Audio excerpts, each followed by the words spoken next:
I have pressed the start streaming button, so that is good.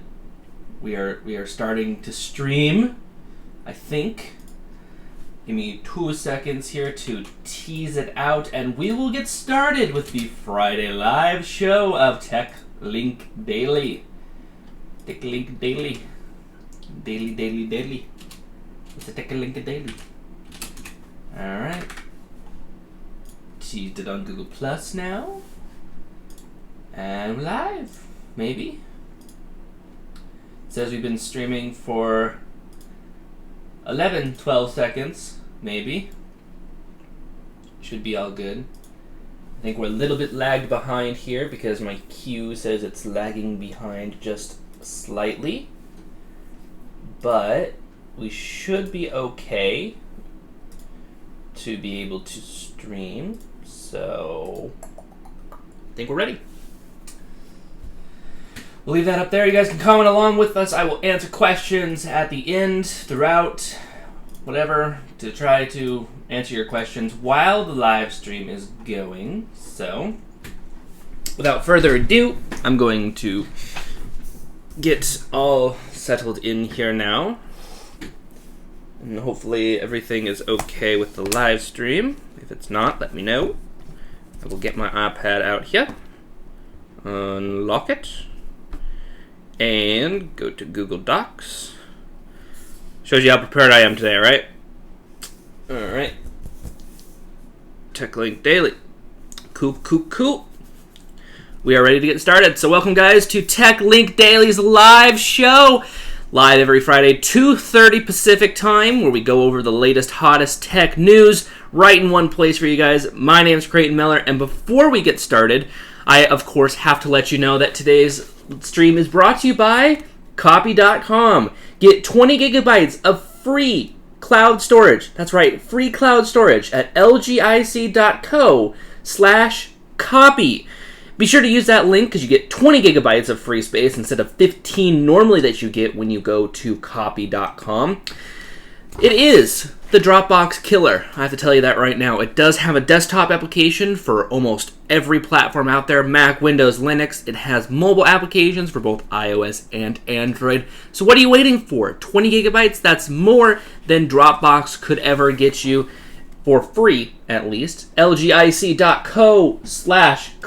Be sure to use that link because, again, that gives you 20 gigabytes instead of the normally 15 gigabytes that you get when you sign up. So thank you so much to Copy.com for that.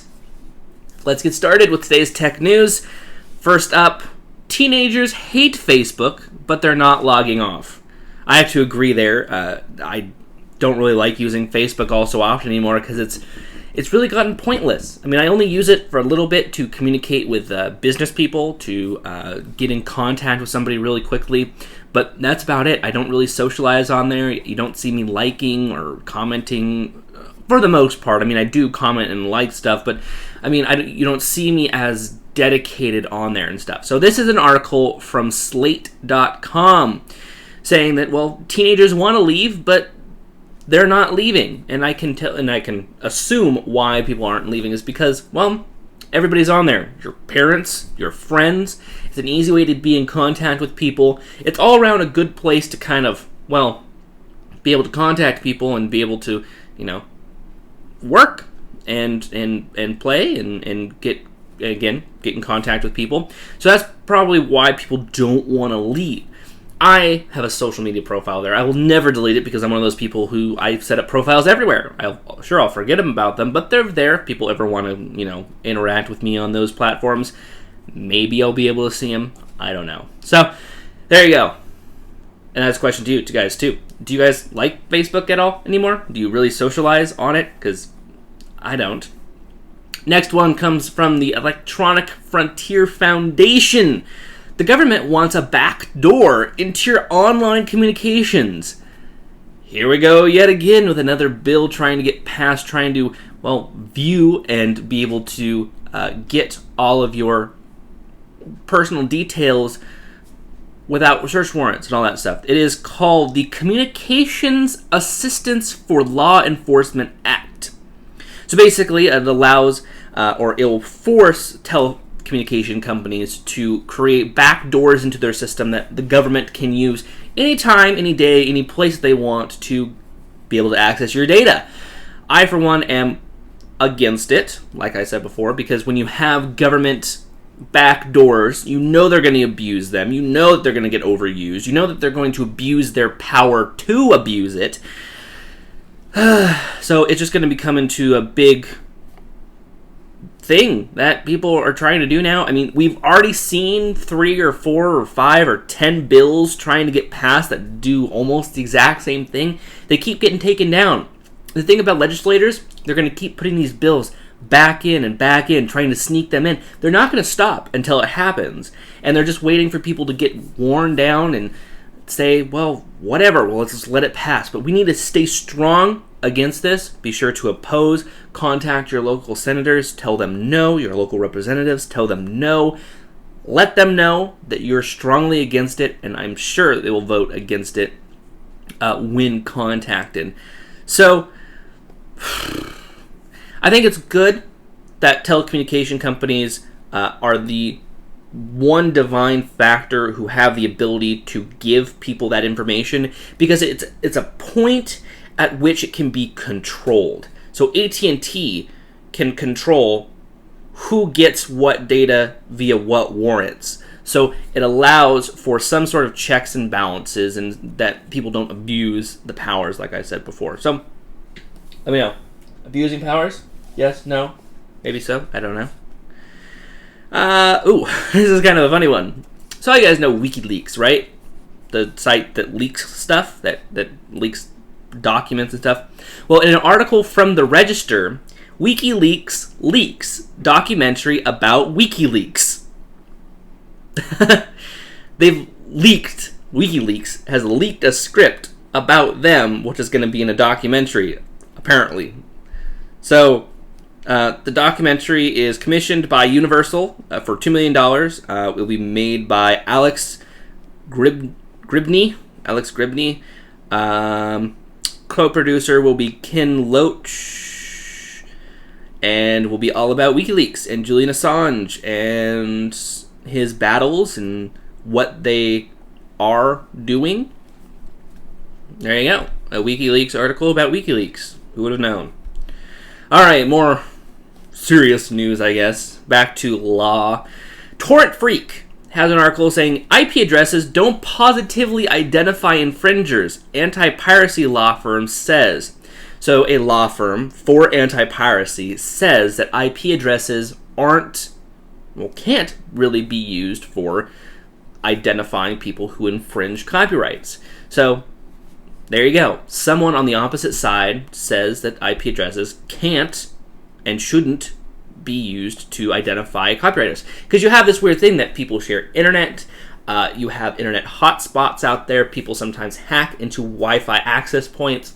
So you can't really pinpoint the exact person that infringed copyrights, which I think is great. Because really right now it's just a broad, hey, you have this IP address, well, guess what? You're going to get a ton of money. We're going to get a ton of money from you. Because you know what? Getting a new IP address is as simple as rebooting your router.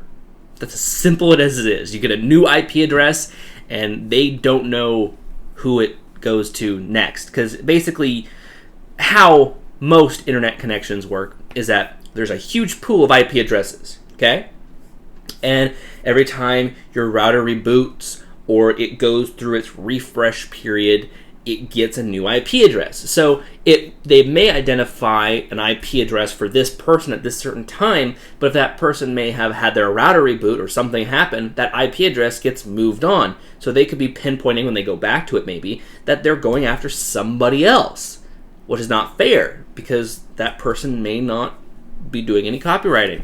So good for that. Good for them. Here's a story that I am very kind of happy to see. Leakception, yes. That was by Creamer Lad. Thank you. Moving on here, 9 to 5 Mac article. Johnny Ive's new look for iOS 7. Black, white, and flat all over. There have been some leaked screenshots of what the new iPhone is going to look like. Well, not the iPhone, but the interface, excuse me. And apparently Johnny Ive, who is their director for iOS, is going after a more flattened look rather than, well, what we normally see as their glossy look.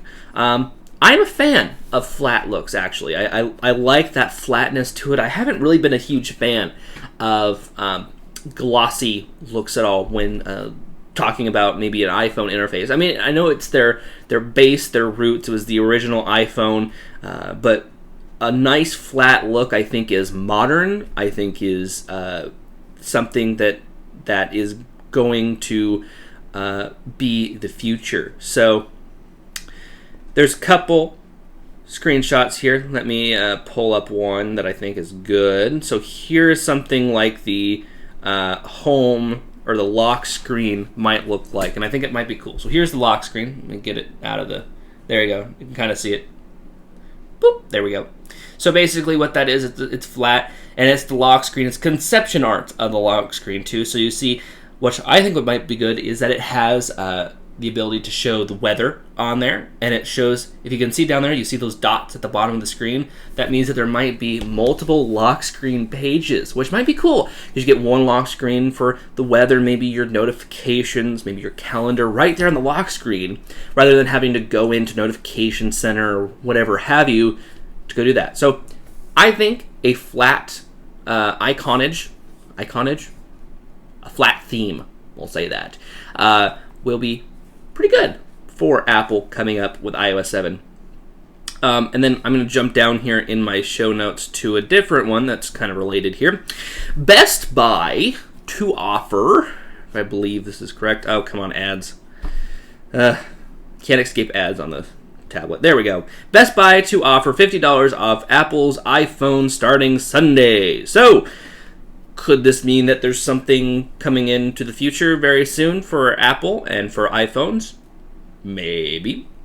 But Best Buy is offering $50 off their iPhone starting this Sunday. So you could get phones for relatively cheap price. $50 off. I mean, $50 is a lot when you're speaking in money terms. So, who knows? This might be the good time to get an iPhone. I'm waiting off, though.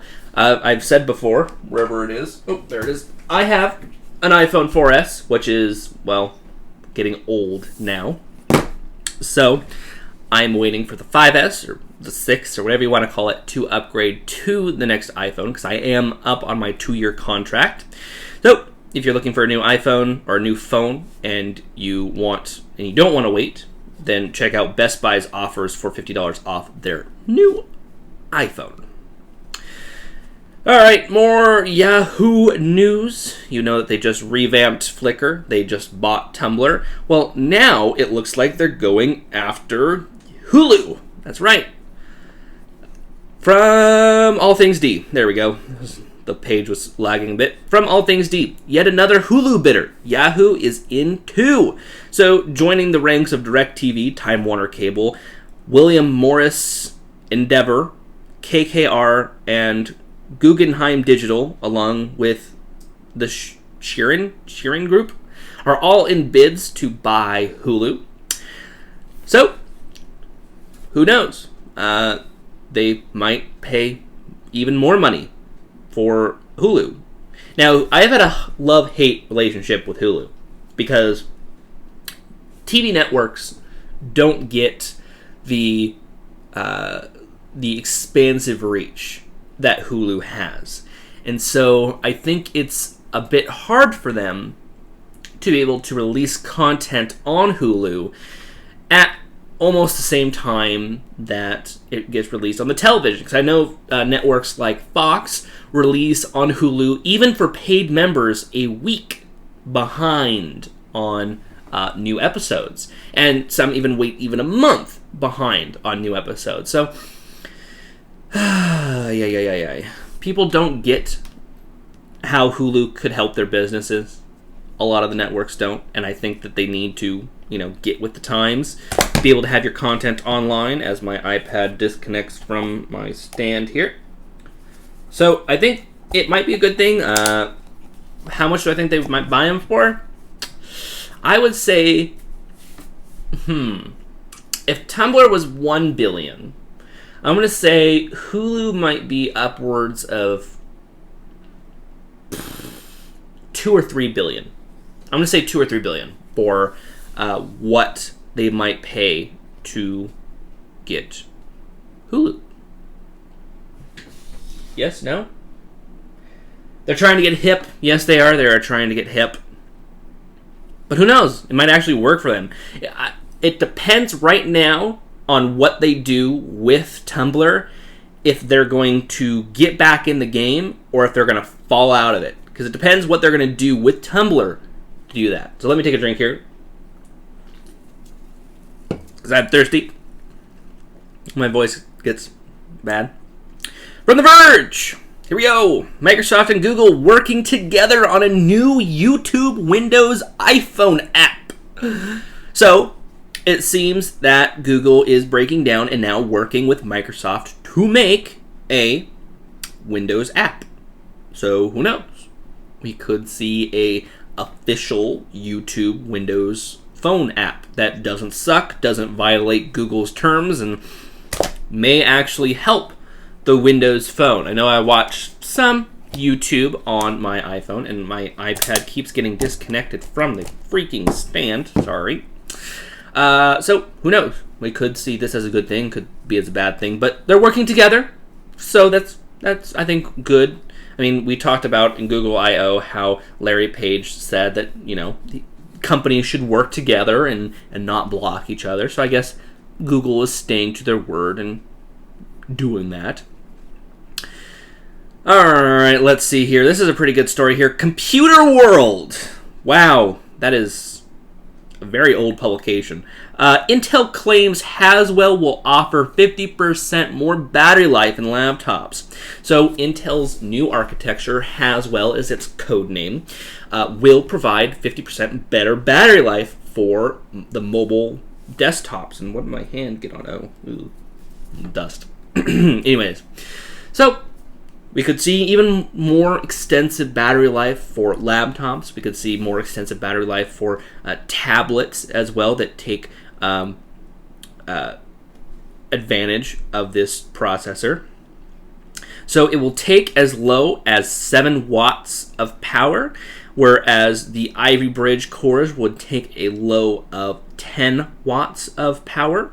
So Intel is getting a little bit better with their processors for being more lower power consumption while making them more powerful. So, powerful PCs, lower power consumption, win-win, kind of a win for your pocketbook, depending on how expensive those processors turn out to be.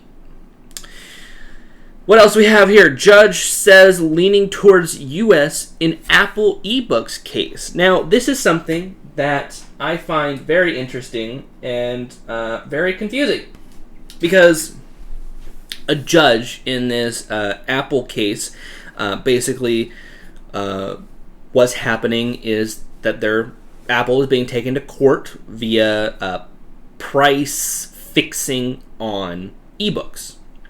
Even though they're a pretty low price already, I mean they're much lower than what you would see buying the physical textbook. Because as a college student, I pay so much for textbooks. I believe last semester I had a biology book that was upwards of like $200. And it was a required book. I had to have it. There was no ebook option. I had to have that book. $250 for a book that I used for 3 or 4 months. Tops. Looked at it. I didn't even read the whole thing. I mean, it was a huge, thick book. I only read maybe just a teeny bit of it because the teacher really didn't assign that much reading for it. I really didn't have to reference it a lot. But, I mean, $250 for textbooks. I would like to see the price margins for textbooks for college students. I think they're at least 500% more. Those textbooks cannot cost hundreds of dollars. There's no way. Similar books that you see, sitting in the store that as thick, maybe $20-$30. So I think the real lawsuit here needs to be probably about book publishers and price fixing to colleges. I pay way too much for books. But anyways, back to the story. The lawsuit is about Apple versus, people who think that they're price fixing books and working with other companies and all that stuff. Well, apparently the judge in this case has come out and said that they're leaning towards he is leaning towards Apple in this lawsuit, saying that they probably didn't price fix and it was all right. My thoughts about it? Maybe. I am for one who, if you're a judge, if you're presiding over a case, you do not let your opinions get involved. You do not leak what you might think the outcome might be, because then you start getting a preconceived notion of what you're going to say, even if it might be a wrong choice. Or, if the media starts reporting this, then it's like, well, I'm going to look bad to the media if I go the other way now because I think they're wrong, so I'm going to vote this way now because I accidentally said I was going to go this way. So I firmly believe that if you are a judge, or judges in general, don't let your opinions, don't let your preconceived notions get in the way of your judgment. And I know judges are supposed to act like that, but nowadays I'm not sure if that's actually true. I mean, a lot of people are taking advantage of judges and trying to sway them one way or the other for their favor. So, I don't know. We'll see about that. Did we really get through all the articles? I had like 10 articles here. No way! Yeah, we did all those. Yeah? Alright. I got through all the articles today.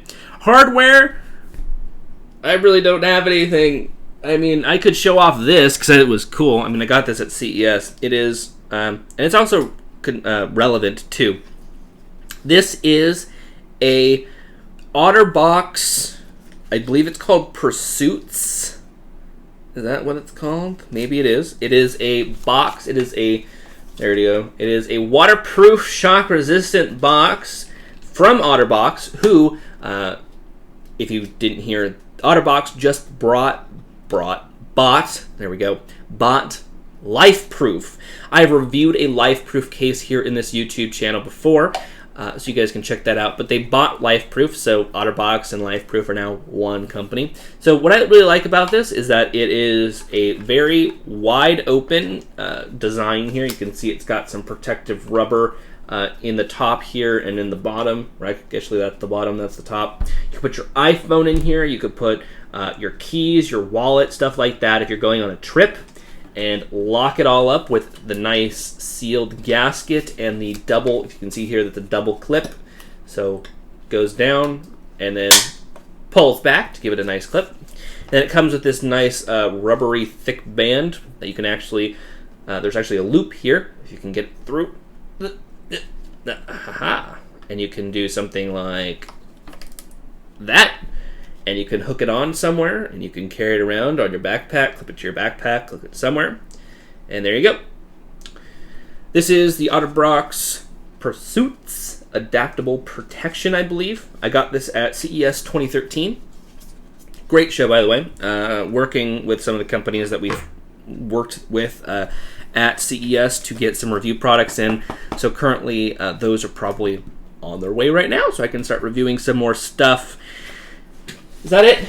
I'll take some questions if we want to talk about stuff here. If you guys want to ask some questions. Like, let's see here. Nope, no questions, maybe? Nope. Guess not. Okay. We'll end the show early. I guess we'll make it about a 20-minute show. Why not? Because, well, why not? I'm running this show. We'll make this a 20-minute show. Here we go. Question of the day. What do you like to see in iOS 7? Tell us what you think. What do you want to see in iOS 7? See redesigned notifications, different apps, see something changed, be able to control something. What do you want to see in iOS 7? Let us know, because it's probably coming out here very soon. Because I've been talking to some people who think that we will see iOS 7 pop up at WWDC, which is on June 10th, which is conveniently right after when we will cover... Oh, no, we're good. Okay. The screen went black there for a second. We will cover the WWDC conference keynote. We will also be covering another event called Vlogger Fair. We will be there, and we will be doing video interviews with hopefully a lot of people, including Justine, John for Lakers, I think, will be there. Soldier Knows Best will be there. I'm going to try to get interviews with all of them so that we can see what they like to do about vlogging, how they vlog, what are their techniques, all that sort of stuff. We'll be definitely covering Vlogger Fair out here in Seattle. I think it's June 8th and 9th. Tickets are still available, I believe. Vloggerfair.com. $29, $39 for a standard pass, and $99 for a VIP pass. So if you guys want to join in there, sure, you'd love to do that.